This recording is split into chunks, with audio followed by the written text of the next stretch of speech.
अस्सलाम वालेकुम दोस्तों, क्या हाल है? ठीक ठाक हो? उम्मीद करता हूँ कि ठीक ठाक होंगे। और आपको विज़िट करा रहा हूँ मैं पोल्ट्री फार्म में। और दोस्तों, माल में फिटिंग हो गया है। आपको एक वीडियो मैंने पहले दे दी थी। आज ये माल गाड़ी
नहीं कर रहा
शेड वाली मोटर आटे करना या ना उठाने वाले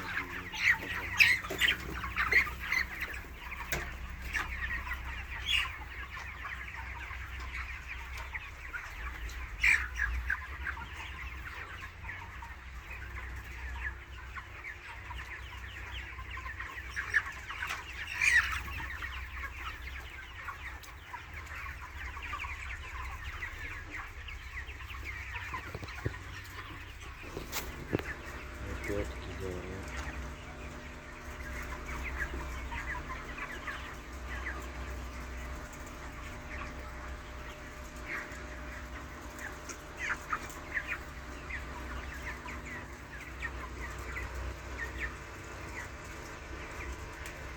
पेट अभी मैंने चलाया।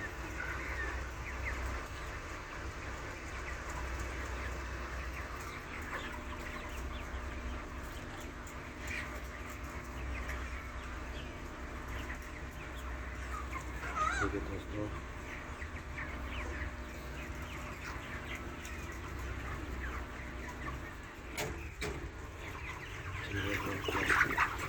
चैनल को सब्सक्राइब करना, लाइक करना, सपोर्ट करना दोस्तों।